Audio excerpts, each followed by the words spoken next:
First May आलमी मज़दूरनि जे ॾियारे ते ॾियारे जे मौक़े ते अचो त तव्हां मज़दूर ॾियारे जे ॾियारे ते आम मोकलूं लॻी पियूं आहिनि ऐं हीउ चाचो पंहिंजो गर्मीअ में उस में पंहिंजी मज़दूरी करे रहियो आहे। अचो त हिन सां ॻाल्हि ॿोल कयूं त आलमी मज़दूरनि जो ॾींहुं आहे, उन्हनि छो न मोकल कई आहे, उन्हनि छा चवणु आहे? जी मज़दूरी था कयो, असांखे तमामु तकलीफ़ आहे साईं, बचड़ा नंढड़ा न रोज़ी करणी थी पवे।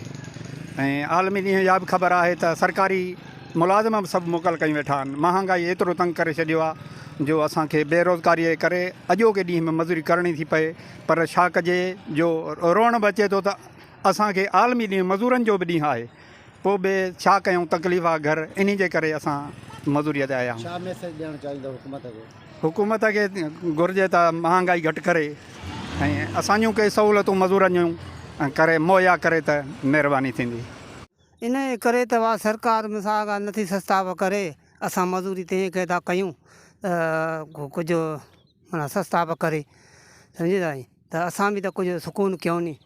सरकारी माण्हू उहे वेठा आहिनि घर, असां मज़दूर लोड़ियूं था, छा कयूं, काॾे वञूं, महांग थी वई आहे। हुकूमत खे छा करे छॾी आहे।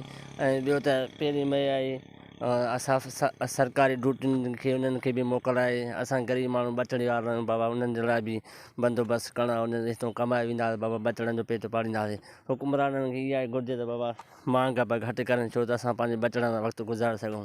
हाणे हू वेठा आहिनि सुकूननि में, बेडनि ते सोफ़नि ते सुम्हिया पिया आहिनि, असां कोजनियूं हथ में खणी बाबा लोड़ियूं था। मज़दूरी वधे नथी, असां काॾे वञूं भला, ग़रीब माण्हू भला पेट रोज़गार त पाइणो आहे नी। महांगाई जो दौरु थी आहे ॾाढो, असां काॾे वञूं भला, जो अॼु मोकल कयूं आहे त छा थिए आहे, पर असांजे बचाव पलनि जो असां पाण मोकलूं कयूं, काॾे वञूं। महांगाई एतिरी ज़र थी वई आहे जेका सस्ता बि नथी थिए पई हिन महिल ताणी। वञूं था जेको 100 रुपया 250 रुपये में छा थो थिए पियो, मज़दूरी पालियूं या बचा पालियूं, असां छा कयूं? जी नाज़रीन, मज़दूरनि जो तव्हां वीचार ॿुधा ऐं हुनजो इहो चवणु आहे त हुकूमत एतिरी महांगाई करे छॾी आहे। असांखे ख़बर हूंदे बि त असांजो आलमी ॾींहुं आहे, अॼु मोकल जो ॾींहुं आहे। सरकारी मुलाज़िम उहो मोकल करे पंहिंजे एसिन ताईं वेही रहियो, पर असां छा कयूं? असां बचनि जे बुखहालीअ जे करे हिकु वेलो खाऊं था, हिकु वेलो असां पंहिंजो बचड़नि खे खारायूं था। हुकूमत खे घुरिजे त जहिड़े तरीक़े सां महांगाई कई वई आहे, अहिड़े तरीक़े सां महांगाई जो जेको तूफ़ान आहे उहो घटि कयो वञे, जीअं असां बि पंहिंजे बचड़नि सां पंहिंजो आलमी ॾींहुं मल्हायूं। कैमरा टीम सां गॾु न्यादली सोलंकी, सिंध TV न्यूज़, पिरालो।